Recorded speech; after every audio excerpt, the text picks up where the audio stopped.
Hey everyone, it's another Monday, so it's another day spent waiting for the Monday night games so stats can come out and I can start collecting.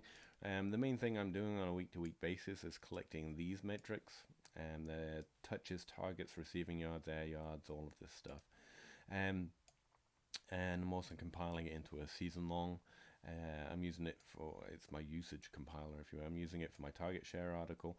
I'm using pretty much everything, every VLOOKUP and little formula I've done a video on to make it, but it's definitely possible to make using the videos I've made already. As you can see, week 4 is already ready to come in. I'm not sure how long I'm going to be able to keep doing it this way, collecting it week to week, because the air yards data is going to get slightly insane at some point. This is just 4 weeks. But anyway, for now it's working well. What I thought I'd do a video on today, because I can come up with another idea, honestly, is regression. It's a big buzzword at the moment. And there are lots of different ways to look at it, including making models and looking at various different stats. But if you go to ayards.com and go to the AYARDS table, two the most important things, or what can get you 90% there on wide receivers at least. Um, well, two more sophisticated ways of doing it is Josh Hermsmeyer, who owns this site.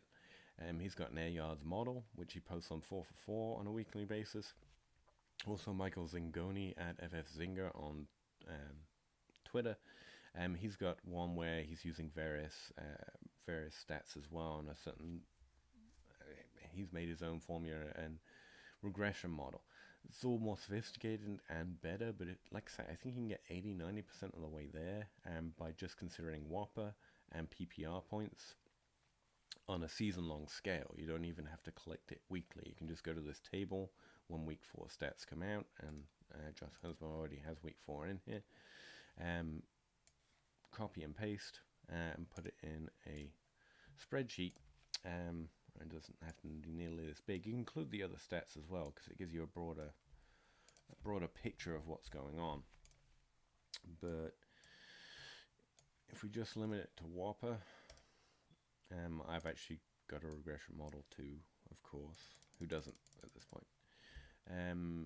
Maybe target share, just get an understanding of it. Now, what is Whopper? Let's open this back up. Whopper stands for weighted opportunity rating.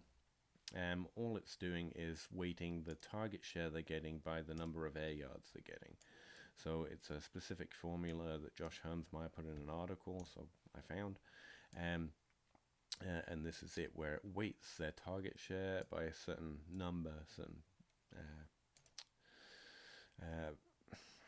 value of their air yards. Now, why is that important? Well, one simple way to think of it is if you're getting a target share of 32%, but your ADOT, where you're getting those targets, is only 5 yards past the line of scrimmage, you have a lower expectation in receiving yards, right? You're just not really going to be getting as many yards as if you've got a 32% target share and a 16 ADOT. So you're getting 16 yards down the field on average.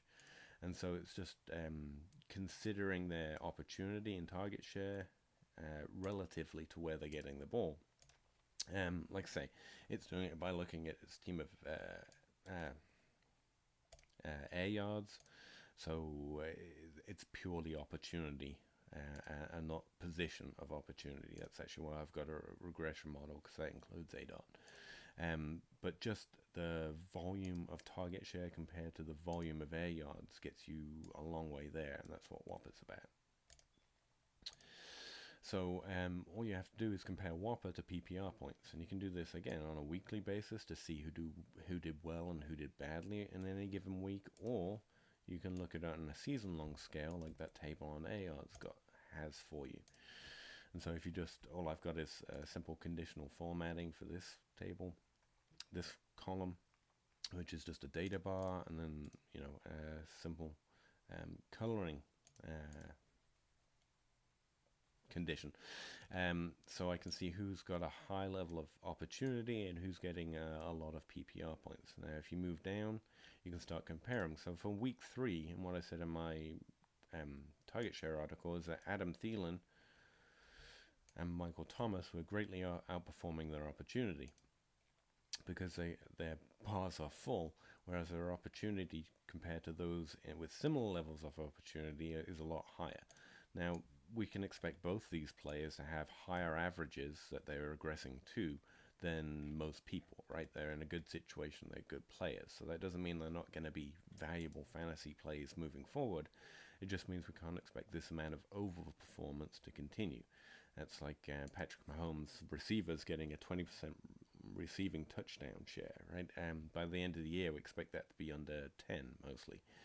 So it's not that they're not going to score touchdowns. It's not that Patrick Mahomes isn't going to score fantasy points. It's that the insane levels of the rate of touchdowns he's scoring are probably going to normalize and look more similar to others by the end of the season. Maybe. So this is doing a similar thing. It's looking at how well they're performing in fantasy compared to their opportunity. I'm limiting the table just to wide receivers, obviously, because this works best for wide receivers. So what we saw heading into week 4 is that Corey Davis, even in a tough matchup, had been greatly underperforming his opportunity.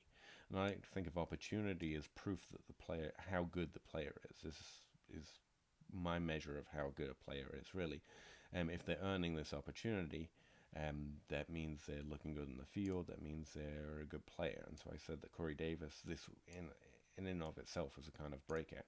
In week 4, he got over 150 receiving yards, even in a tough matchup. So we should expect his points per game and his PPR points bar to rise here coming into week 4.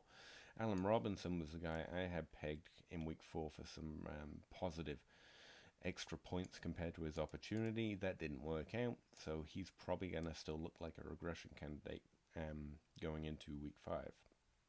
And again, if you go and just copy and paste and just do these two simple things, Moncrief I've been mentioning a lot as underperforming his opportunity. That also might be part of Keelan Cole's problem, in that Moncrief is getting the majority of opportunity.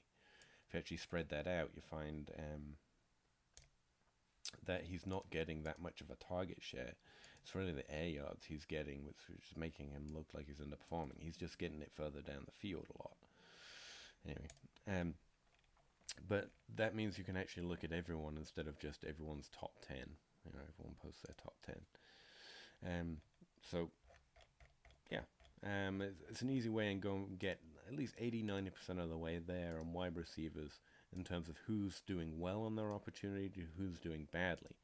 And mostly if they're getting opportunity, you can say that they should be doing better. This is what they're earning. This is what they're able to do. And I'll mostly blame this on situation, happenstance, or variance. Yeah. You can find potential regression candidates. Quincy Enunwa was one I didn't hear many people mention last week, but he also looked like he was underperforming somewhat. Like I say, I haven't collected all of week 4, so I can't come up with most of those answers.